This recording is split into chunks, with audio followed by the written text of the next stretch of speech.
우리가 잘 알다시피 초대 교회에서부터 내려오는 이 교회 달력에는 2월 12일부터 3월 29일까지 흔히 사순절로 지켜왔습니다.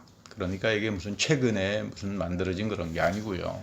대략 100년도에서부터 시작된 오래된 전통이에요. 뭐 영어로는 렌트라고 부르기도 합니다만은 이제 2월 12일부터 제2 수요일에 모여서 하나님 앞에 내가 죄인이다 고백하면서 죄를 머리에 뒤집어 씌우는 그 전통입니다. 이 원래 구약에 있었던 전통이죠. 왜냐하면 우리는 죽으면 죄로 가잖아요. 죄의 삭스는 사망이기 때문에 이 제2 수요일을 이제 시작해서 40일 동안 예수님께서 십자가를 지고 고난 받으셨던 일을 기억하고 영적으로 훈련하고 묵상하는 그런 아주 소중한 절기입니다. 한국 교회는 절기를 잃어버린 아주 슬픈 전통을 가지고 있어요. 미국 선교사들이 들어와서 복음을 전하느라고 많은 수고는 했지만 이 예배와 교회력에 대한 좋은 초대교회적인 성경적인 전통을 우리 한국 교회에 심지 못했습니다. 뭐 어쩔 수 없습니다. 그 일제 식민지 시대에 복음이 전해졌기 때문에 식민지 시대의 기독교라고 하는 것은 불완전할 수밖에 없잖아요. 그러나 최근 개신교회들이 교회력을 회복하고 성경으로 돌아가고 예배와 영적 프로그램을 다시 시작하는 것은 굉장히 좋은 그런 일입니다. 사실 성경에는 우리가 순종이라고 하는 말을 참 많이 씁니다. 그런데 이 말이 단순하지가 않습니다. 왜 그러냐 하면 우리 사도 바울 선생도 그런 이야기 합니다만은 순종함을 받는 자의 종이 되는 것을 너희가 알지 못하느냐. 굉장히 중요한 말이에요. 내가 누군가에게 순종하면 나는 그 순종하는 자의 종이 되어버리고 맙니다. 그러니까 넌 누구 거냐? 넌 누구 거냐? 우리 성경에 보면은 인간이란 무엇이냐? 이런 질문하지 않습니다. 그건 철학자들이나 하는 질문입니다. 인간이란 무엇이냐? 그런 거 없어요. 성경에서 물어보는 건 너 누구 거냐? 이거 물어봐요. 그 말은 무슨 말이냐면 너 무엇을 섬기고 살아가느냐? 하나님을 섬기면 하나님의 종이 되고 하나님의 자녀가 되는 거고, 너가 돈을 섬기면 돈의 종이 되는 거고, 너가 우상을 섬기면 우상의 종이 되고 우상 숭배자가 되는 거고, 이겁니다. 한 남자하고 한 여자가 마음을 얻기 위해서 혼신의 노력을 다 하잖아요. 뭐 그럴 때는 여자가 콧대도 커지고 당당해지죠. 오늘은 피곤하고 내일은 바쁘고 해서 데이트 신청도 거절합니다. 그러다가 자기도 모르는 사이에 상대방 남자가 얼굴이 크게 보이기 시작하고 뭐 이제 자꾸 잠도 안 오고 그러면 그때부터는 이야기가 조금 달라지죠. 모든 관계가 순종으로 이루어집니다. 왜냐하면 순종이라고 하는 거는 그 사람을 이해하게 하는 거죠. 내가 저 사람의 말을 경청하고 저 사람의 말을 들어주지 못하면, 순종하지 못하면 이해를 못합니다. 내가 상대방을 이해 못하니까 무슨 사랑이 가능하겠습니까? 서로 이해하지 못하면 한 집안에 살면서 영원한 남남으로 살 수밖에 없죠. 그래서 여러분, 우리 인생을 살펴보면 자연계뿐만 아니라 우리의 인생의 삶이 모든 게 다 순종, 이해, 그리고 그 사람의 삶의 운명이 다 여기에서부터 결정돼 버립니다. 그래서 성경에 보면 구약의 이스라엘 백성을 향해서 너희들은 말씀에 순종하라 그렇게 소리를 지르는 거예요. 왜 하나님은 그토록 순종하라 그러는 걸까? 너 나에게 순종하지 못하면 토라, 하나님의 말씀, 언약, 계약 이런 거 다 이해하지 못한다. 결국 너는 우상을 섬기게 되고 돈을 섬기게 되고 세상의 권력을 섬기게 되고 결국은 너희들은 다 우상 숭배자가 되고 인생이 파토나고 만다 이 이야기입니다. 결국 그래서 구약 성경은 이스라엘은 순종에 실패해서, 다른 말로 말하면 하나님에 대한 이해를 하지 못해서 결국은 바벨론에 끌려가서 죽을 고생을 합니다.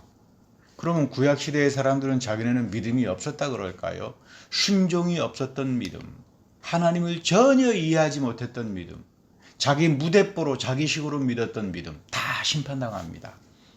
여러분, 우리가 믿음 생활하면서 이런 길로 가서는 안 되죠. 똑같은 믿음 생활하면서 하나님으로부터는 풍성한 축복을 받으며 살아가는 믿음 생활이라 해야지.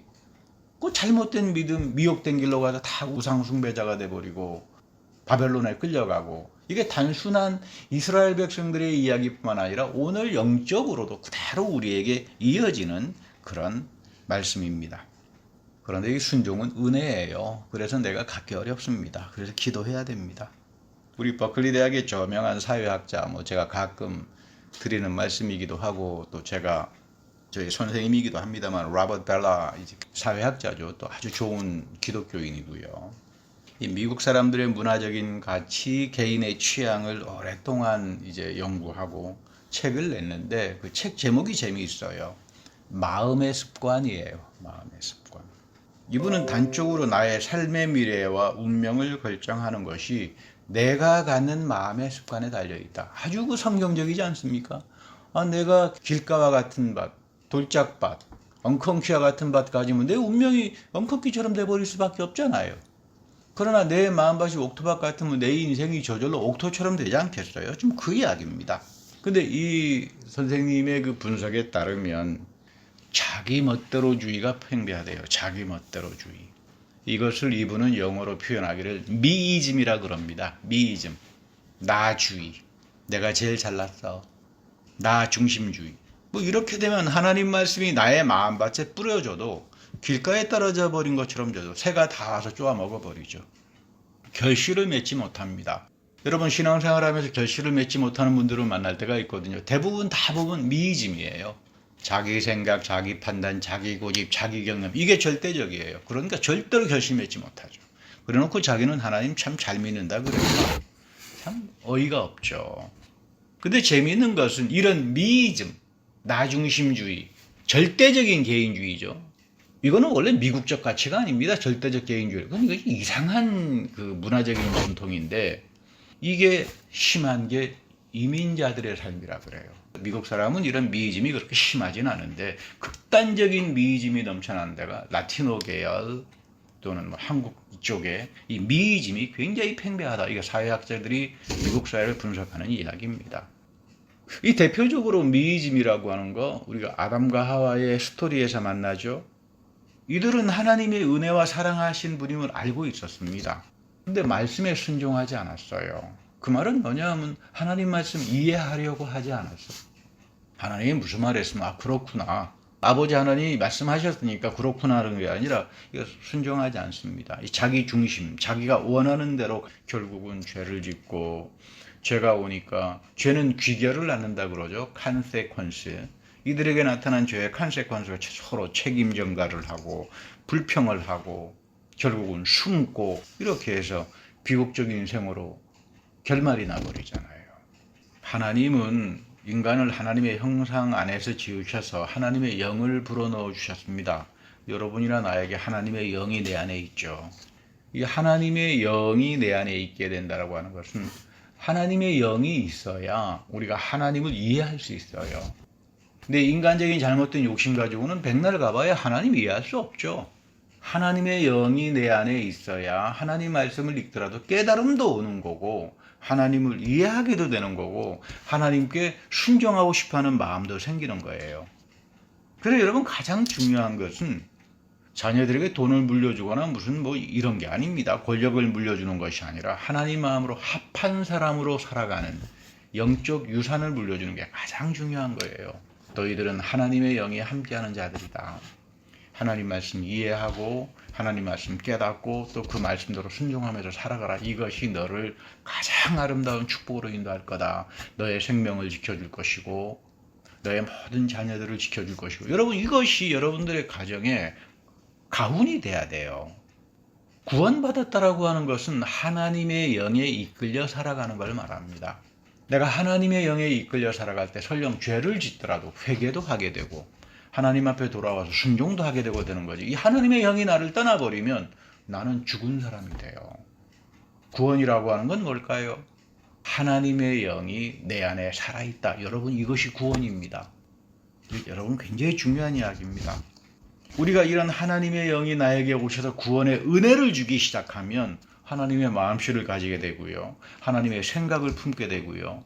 하나님께서 사랑하는 게 무엇일까? 하나님이 사랑하는 것을 자꾸 성경을 통해서 읽게 되잖아요. 아, 이렇게 하는 게 하나님께서 사랑하는 일이로구나. 그러면 거기 쫓아 살아가잖아요. 그러다가 보면 뭐가 오냐면 자유가 와요. 자유. 이거 참 역설이에요. 사랑하는 사람의 것을 쫓아가다가 보면 뭐가 온다? 자유가 와요. 여러분 이런 자유 경험해 보셨습니까? 아니 내가 자유하지 뭐 걸어가고 싶으면 걸어다니고 뭐 어디 여행 가고 싶으면 여행 가고 그거는 세상에서 말하는 자유예요. 우리는 영적으로 다 매여 있어요. 육체도 다 매여 있어요. 자유가 없어요. 어떤 일이 생기면 쉽게 흥분하고요. 쉽게 싸움하고요. 자유가 없으니까 여여하지 못하니까. 그런데 이 하나님의 영이 나를 지배하기 시작하면 나를 풀어주기 시작합니다. 욕심에서부터 잘못된 싸움에서부터 자기 잘못된 우상숭배나 여기에서부터 나를 풀어주어서 성령이 주시는 자유가 있어요. 그래서 우리 사도 바울 선생님이 그러잖아요. 성령이 있는 곳에 자유함이 있다. 여러분 이 성령이 주는 자유함 이거 굉장한 겁니다. 성령이 주는 자유함을 가진 사람들은 세상을 다 가져요. 성령이 나에게 자유로움을 주니까 내가 세상을 다스리고 세상을 이기니까 세상을 다 갖는 사람이 되는 거죠. 여러분 이 굉장한 축복이에요. 여러분 교만한 사람이라고 하는 것은 제가 여러 차례 말씀드립니다만 잘난 사람이 아닙니다. 교만은 죄가 들어오기 시작하면 상대방을 이해하지 못하고 순종하지 못하고 자기 생각만 절대적으로 옳다고 생각하는 사람을 가리켜서 성경은 교만한 자다. 너를 우상숭배하는 자다. 사회학적으로는 너는 미짐에 빠진 자다. 이렇게 말을 하는 겁니다. 하나님은 여러분 모두가 다 복되고 세상에서 형통하고 다스리고 잘나고 살기를 바라시잖아요. 그러나 하나님은 교만한 사람을 가장 싫어합니다. 하나님 말씀 관심 없어요. 하나님 말씀 들으려고 하지 않습니다. 극단적인 내 중심으로 살아가면서 나는 하나님을 위해서 잘 살고 있어. 잘 봉사하고 있어. 결국 이기주의자들이죠. 그 대표적인 모습이 우리가 잘 아는 사울 왕이잖아요. 우리가 죄를 지으려고 하지 않은 이유는 죄가 오게 되면은 consequence, 수치를 가져옵니다. 죽음을 가져옵니다. 그래서 우리 하나님께서도 아담과 하와의 죄 때문에 수치스러움 때문에 죄를 덮어주었죠. 그것이 가죽옷입니다. 하나님께서 가죽옷으로 덮여주었다. 인간의 죄를 대신한 동물이 죽었다라고 하는 게 여기서 암시가 되는 거죠. 죄를 덮어주기 위해서 짐승이 희생을 당하는구나. 이겁니다. 제가 어떤 집사님의 간증을 보니까 남편이 교회를 안 나가시는 분인데 세상에서 참 잘 나가시는 분인데 갑자기 무슨 바람이 불었는지 교회를 다니기 시작해요. 그리스도의 은혜가 나타나기 시작하고 성령이 자꾸 들어오기 시작하니까 이제 이 죄는 나가야 됩니다. 속에 숨겨놨던 죄들은 이제 나가야 되죠. 그래서 와서 뭐 자기 아내에게 고백을 하는데 이 여자 집사님이 다 뒤집어집니다. 그래서 울고 불고 목사님을 찾아가서 어떻게 하면 좋을까요? 이혼을 해야 됩니까? 뭐 하소연하는데 목사님 이럴 때 목회자들이 참 괴롭습니다. 뭐라고 대답해야 좋을지. 그래서 이 목사님이 마태복음 7장 7절에 구하라 주실 것이요 찾으라 찾을 것이요 문을 두드리라 열릴 것이다. 이 말씀을 읽어보세요. 그리고 이것은 돈 떨어질 때 하는 기도가 아닙니다. 용서를 구하고 성령을 구하는 기도니까. 그래서 이 여자 집사님이 이 말씀을 듣고 촤라고 기도를 했답니다. 그러다가 보니까 하나님께서 용서의 은혜도 주시고 불쌍하게 생각하는 마음도 주시고 그래서 남편도 이제 회개도 하고 하는데 진짜 문제가 남는 것은 자녀들이 아버지를 용서 안 합니다. 자기 아버지로 인정 안 하려고 그래요. 여러분 이것이 죄가 주는 수치예요. 죄가 주는 귀결이죠. 그래서 여러분 덮어야 돼요. 근데 사람이 덮는다고 덮어집니까? 사람이 덮는 건 완전 범죄죠. 하나님이 덮으시는 건 희생이에요. 그리스도가 나를 위해서 희생하셔서 나의 죄를 덮는다 그 말이에요. 수치를 덮어주셨다. 우리 잘 아는 시편 32편은 다윗의 유명한 시기이기도 합니다만 뭐 성 어거스틴이 또 잔 칼빈이 뭐 유명한 신학자들이 아주 사랑했던 시편 말씀이죠.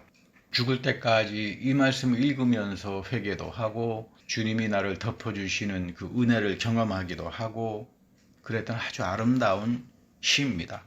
우리가 알다시피 다윗은 온전한 사람이 아니죠. 그런데 하나님의 사랑을 특별히 받았어요. 하나님의 참 기쁨이 있었던 하나님이 기뻐한 사람이었는데 그는 형편없는 죄인이었습니다. 근데 어떻게 하나님께서 이 다윗을 덮어주셨을까? 다윗의 그 수치스러움을 덮어주셨을까? 여기에 보면 다른 거 없습니다. 무슨 다윗이 잘나서 이런 게 아니라 다윗은 정직했습니다. 하나님 앞에서. 여러분, 사람들 사이에서는 정직하지 않을 수가 있어요. 자존심 때문에. 근데 여러분, 하나님 앞에서는 변명하지 마세요.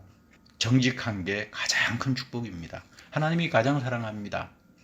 정직한 사람. 다윗은 여기에서부터 성공한 사람이 되는 거죠. 죄라고 하는 말은 히브리 말로는 페샤크라고 하는 말인데 이게 불순종이에요. 죄는 불순종이다. 왜? 하나님 말씀에 순종하지 못하니까 하나님 이해하지 못하잖아요. 하나님이 이해하지 못하니까 맨날 자기 멋대로 하잖아요. 그러니까 하나님을 거역할 수밖에 없는 거죠. 페샤크다. 두 번째 죄는 샤타크, 이거 빗나간다. 하나님 말씀 순종하지 못하고 이해하지 못하니까 화살의 관역에서 빗나갑니다. 항상 빗나가 삐뚤어져 나가잖아요. 무대뽀가 돼버리고 삐뚤어져 나가고 자기가 어느 방향으로 가는지 모르고. 세 번째는 히브리 말로 하운이라고 하는 말인데 결국은 이웃과 나 사이에 부패한 마음이 생기고 타락한 마음이 생기고 서로 자존심을 드러내고 교만한다. 이 세 가지 의미. 죄는 불순종이고, 두 번째는 빗나가는 거고, 말씀에서 세 번째는 서로가 서로에게 자기 교만을 드러내는 이 세 가지가 죄예요. 이렇게 되면 결국은 미이즘, 자기 중심주의로 극단적인 교만한 자가 돼버리고 말죠. 여러분, 이렇게 살지 말아야 합니다. 다윗은 자기 스스로 덮으려고 했습니다. 모르겠지. 그러나 제사장이 와서 그 죄를 고발했을 때 회개합니다. 여기에 위대함이 있는 거죠. 사울왕 같았으면 죽여버렸을 겁니다. 자기 죄를 이야기하는 제사장을. 그러나 다윗은 하나님 앞에 회개합니다. 그래서 오죽하면은 내 뼈가 쇠하였다. 뼈마디가 쑤셨다. 죄 때문에. 마음속에 죄가 있으니까 육체가 쇠약해집니다. 여러분, 죄 짓고 살면 그래도 오래 못 살아요. 뼈마디가 쇠약해지잖아요. 뭐 요즘 세상에서는 나쁜 짓 하는 사람이 오래 산다 그렇게 이야기하는데 여러분, 그렇지 않습니다. 어떤 분이 연구를 해보니까요, 독재자들 가운데 60 넘은 사람이 거의 없대요. 오래 못 삽니다. 다 빨리 죽어요. 그러니까 여러분, 이렇게 가지 말아야 돼요. 교만한 자리로. 토설치 아니하니까. 내가 다 완전 범죄로 숨겨가지고 하나님 앞에 내가 고백을 하지 않으니까, 토설하지 않으니까, 뭐 정신적으로, 도덕적으로, 육체적으로 엉망진창이 돼버리는 거죠. 그래서 여러분, 회개는 내가 못합니다. 여러분, 회개해 보셨습니까? 회개가 여러분 능력으로 됩니까? 하나님의 은혜로 하나님의 영이 내 안에 오실 때에만 우리는 회개의 은혜를 얻는 겁니다. 하나님께서 특별히 회개하도록 지혜도 주시고 그 계기를 만들어 주실 때 그때 우리는 다윗처럼 정직하게 붙들고 회개하는 겁니다.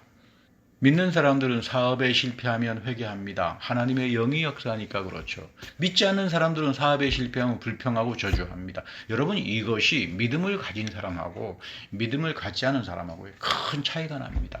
오늘 이 바이러스 시대도 그렇잖아요. 여러분처럼 믿음을 붙들고 살아가려고 애쓰시는 분들은 설령 가끔 가게가 좀 흉년이 들더라도 여러 가지 흉흉한 이야기가 들더라도 그래도 생명의 하나님이니까 내가 이 하나님 붙들고 살아가지, 굳굳이 붙들고 살아가지 이러면서 소망과 위로를 경험하는데 하나님 믿지 않는 사람들은 이거 어떻게 해볼 대책이 없습니다. 오늘 9절 말씀에 보면 너희는 재갈과 굴레를 씌워야만 잡아들 수 있는 분별 없는 노새나 말처럼 되지 마라 이런 말이 나옵니다. 하나님 말씀 앞에 순종하고 하나님의 영을 통해서 자유를 얻은 사람들, 그래서 하나님을 이해하게 되고 하나님을 사랑하게 하는 사람들, 이런 사람들이 되지 못하고 성령이 나의 마음을 떠나버리면 내 삶에는 재갈과 굴레가 씌어지는 불행이 찾아온다 이 말이에요. 하나님께서 이런 자를 분별 없는 노새나 말처럼 취급한다 그 말이에요. 하나님께서 나를 이 분별 없는 노새나 말처럼 취급해서야 되겠습니까? 결국 미이즘에 빠지면, 결국 교만에 빠져버리면 하나님은 나를 뭘로 본다고요? 노새나 말처럼 본다 이 말이에요. 여러분, 이러지 말아야 합니다. 바울은 말합니다. 예수 그리스도 안에서 하나님은 우리 모두에게 아멘이다. 자, 얼마나 좋은 말씀이에요. 여러분들처럼 예수 그리스도 안에 계신 분들, 그래서 예수 그리스도의 은혜를 사모하면서 예배에 모인 사람들, 여러분들에게 하나님은 아멘이 된다. 이 아멘이라고 하는 말 굉장히 좋은 말이잖아요. 하나님의 아문에, 이 아문에란 말은 하나님의 신실하심이죠. 이 하나님의 신실하심이 너희들에게 있다. 그 말이죠. 하나님의 신실하심이 내 삶에 이어지면 나는 형통할 수 있고, 나는 어떤 어려움 속에서도 이길 수 있고, 죄를 이길 수 있고, 하나님을 향해서 나는 신실하게 살아가겠습니다 해서 하는 말이 또 아멘으로 응답할 수 있잖아요. 여러분 다 같이 한번 아멘 해보겠습니다. 할렐루야. 아멘.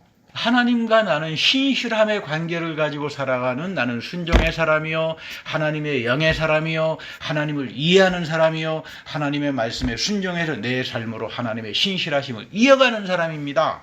그것이 오늘 바울이 이야기하는 하나님은 우리 모두에게 다 아멘이 되는 겁니다. 그러나 이 예수 그리스도를 떠나버리면 하나님은 우리를 뭘로 본다고요? 노새나 뭐 분별 없는 뭐 소나 무슨 말처럼 뭐 망아지 취급한다 그 말이에요. 오늘 예수님께서 돌아가셨을 때 나타난 유명한 아멘의 사건이 하나 나오죠. 이게 휘장이 찢어져 버리는 겁니다. 여러분, 이 휘장은 지성소와 성소를 가로막고 있는 이 세 겹으로 되어 있는 세마포와 가죽으로 되어 있어서 아주 질긴 두꺼운 그런 가죽이에요, 휘장이. 근데 이 휘장이 찢겨져 버립니다. 이 질긴 게. 예수 그리스도의 희생을 통해서, 예수 그리스도의 죽음을 통해서 하나님이 나에게 아멘하셨다는 말이죠. 결국 이 휘장이 찢겨졌다라고 하는 말은 무슨 말인가? 하나님이 예수 그리스도의 희생 안에서 하나님의 어린 양의 축복 속에서 나에게 아멘이 되셨다는 뜻이에요. 이것이 일어나는 삶의 현장이 우리가 드리는 예배다 이 말이에요. 그러니까 여러분, 예배 속에서 항상 간구해야 돼요. 하나님, 휘장이 찢겨졌습니다. 예수 안에서 이제 나를 향해서 아멘이 돼 주십시오. 그래야 내 자녀의 문제도 해결하고, 내 가정의 문제도 해결하고, 나의 물질의 문제, 내 모든 염려하는 것들을 해결할 수 있습니다. 하나님이 나에게 아멘으로 다스려 주시는데 내가 못할 게 뭐가 있어요. 이거 간구해야 됩니다. 우리 출애굽기 28장에 보면은 그 유명한 말이 나오잖아요. 대제사장이 혼자 두렵고 떨리는 마음으로 하나님 앞에 나갔습니다. 지성소. 그때는 휘장이 가려져 있었죠. 잘못하면, 예배 잘못 드리면 죽어요. 대제사장이 입는 예봇에 방울을 달아놓고 딸랑딸랑 소리가 나면, 아, 밖에 있는 사람들이 우리 대제사장이 죽지 않고 살아서 하나님께 제사를 잘 드리는구나, 그렇게 알 수 있었습니다. 구약시대에 하나님께 나가 회개하고 제사 드리는 일이 참 어려웠습니다. 그런데 이 휘장이 찢겨졌습니다. 아, 이제 휘장 찢겨졌으니까 내 마음대로다, 내 멋대로다, 이런 말이 아니에요. 그 누가 휘장을 찢겨냈습니까? 이제는 여러분과 하나님 사이에 예수 그리스도, 하나님의 어린 양이 계시는 겁니다. 이분을 통해서 우리는 하나님의 은혜에 순종하는 사람이 되고, 하나님은 우리에게 아멘이 되어 주는 겁니다. 그래서 여러분처럼 하나님 말씀을 사모하고 예배에 모이고 성례전에 참석하고 축복의 말씀을 듣는 거예요. 영원 전부터 영원 마지막까지 하나님은 이 예배를 통해서 안식의 축복을 약속했고, 이런 사람들에게 이어가고 형통하게 한다는 이야기입니다. 어떤 분은, 아이 목사님, 나는 주일날 예배 참석할 수 없습니다. 그래요. 왜 그러세요? 그랬더니 선교하러 가신대요. 그 주일에만 배가 들어와서 그 예배를 선상에서 복음을 전하면서 드린다고 해요. 그러면서, 아, 나는 사도 바울에게 배웠습니다. 그러시길래 제가 대답했습니다. 바울은 그렇게 가르친 적이 없습니다. 바울은 여러분, 미이즘을 가르친 적이 없어요. 발람주의자들이 미이즘을 가르쳤죠. 아, 이제 휘장 찢겨졌으니까 우리 마음대로 이제 하나님하고 나하고 소통하고, 뭐 예배가 필요 있느냐, 뭐 아무 데나 가서 하나님 이름 부르고 뭐 박수 치고 뭐 소리 지르고, 이 발람주의자들이 이야기했던 미이즘이죠. 여러분, 예배는 미이즘이 아니에요. 하나님 어린 양의 그 희생의 사건을 통해서 드러난, 거기에 우리가 와서 회개하고 하나님이 베풀어 주신 은혜를 받고 가는 이 현장이 예배의 현장이지, 내 혼자 배에 올라가서 복음 전하면서 드리는 게 예배입니까, 그게? 저는 왜 예배를 그런 데다가 갖다 붙이는지 이해를 못 하겠어요. 우리 사도 바울 봅시다. 바울은 그토록 어려웠던 선교의 시간에도 주일에는 반드시 회당을 찾아가서 예배 드렸어요. 쉰 적이 없습니다. 사도행전 보세요. 바울의 선교 여행의 목적은 교회 세우는 거죠. 바른 예배를 가서 전하는 게 선교예요. 하나님의 어린 양의 축복과 은혜를 기억하면서 신령과 진정의 예배를 가서 심어놓는 게 뭐라고요? 이게 여러분 선교예요. 잘못된 예배 가서 심어놓고 잘못된 복음 가서 심어놓고 미짐이나 가서 잔뜩 심어놓는다면 여러분 이거는 큰일 날 일이죠. 선교를 하지 말자란 말이 아닙니다. 선교의 중심에는 예배가 있다. 이걸 여러분 알아야 돼요. 사순절은 하나님의 어린 양의 의미를 반상하는 절기입니다. 예수 그리스도만이 나의 삶을 지켜주시고 나를 복되게 하고 나를 하나님의 영광에 참여하게 합니다. 그래서 이걸 체험했던 바울은 우리 모두에게 이런 말을 하죠. 항상 기뻐하라. 쉬지 말고 기도하라. 범사에 감사하라. 여러분 이 말씀에는 깊은 뜻이 담겨져 있어요. 항상 기뻐하라. 왜요? 내가 뭐 항상 기뻐할 수 있습니까? 싸움도 하고 기분도 나쁘고 뭐 씩씩거리기도 하고 하는데 이 말씀은 그런 이야기 아닙니다. 하나님이 너를 항상 기뻐하게 하실 거다. 이 약속이 들어있어요. 왜 기쁨이 올까요? 하나님이 나를 평강으로 다스려 주니까 나를 염려로부터 해방시켜 주기 때문에 저는 기뻐합니다. 싸움 속에서도 분쟁 속에서도 나는 기뻐할 수 있어요. 하나님이 살아계셔서 다스리니까. 저 사람이 상대방이 지금은 오해를 하고 자기 미짐에 빠져가지고 자기 멋대로 생각하는지 모르지만 하나님의 성령이 하나님의 영이 저 사람들과도 함께 하게 된다면 하나님이 다스리면 기쁨이 올 거다. 하나님이 기뻐하게 합니다. 그래서 기쁩니다. 항상 기뻐하라. 그래서 이 기쁨을 가진 사람들은 범사에 감사할 수밖에 없죠. 하나님이 나를 모든 범사에 감사할 수 있는 삶으로 인도해 주시기 때문입니다. 여러분들의 모든 범사에 감사할 일들이 있는가요? 하나님께서 그렇게 약속하셨어요. 근데 왜 내 삶은 범사에 감사가 아니라 왜 나 자꾸 어려운 일만 부딪힐까? 내가 순종하지 못했고 나에게 미짐이 작동하고 내가 하나님 보시기에 교만하니까 내가 하나님이 나를 노새나 말처럼 소처럼 나를 취급하시니까 내 삶이 감사할 수가 없는 거죠. 쉬지 말고 기도하라. 기도는 하나님이 우리에게 주신 약속입니다. 나의 이름으로 아버지에게 간구하고 기도하지 않습니다. 제가 여러 차례 말씀드립니다만 기도는 기독교밖에 없어요. 여러분 타종교에 기도가 있다고 착각하지 마세요. 기도는 하나님의 명령이에요. 예수님의 명령이에요. 너희들 나의 이름으로 그리스도의 이름으로 기도해. 내가 이 기도를 다 이룰게. 이런 기도는 어떤 종교에도 찾아볼 수가 없죠. 그래서 기도는 여러분이나 나에게 영적 특권입니다. 기도는 미짐이 아니에요. 내가 말씀을 붙들고 기도할 때 하나님은 나를 하나님의 영으로 인도하시고 나의 기도의 제목을 바꾸어 갑니다. 기도를 깊게 하셨던 분들은 이 말씀의 뜻을 잘 이해할 겁니다. 기도를 하면서 하나님이 나의 간구를 바꾸세요. 저는 이 문제 가지고 필사적으로 하나님 이거 해결해 주십시오 그러는데 자꾸 성령이 나에게 오셔서 아니야 그거 너가 할 기도가 아니야 염려하지 마라. 다른 기도를 자꾸 하게 해요. 나의 기도를 바꿉니다. 하나님 마음에 합하게. 노새나 말처럼 하는 기도가 아니라 하나님 마음에 합한 기도로 만들어가는 하나님의 영이 있다 이 말이에요.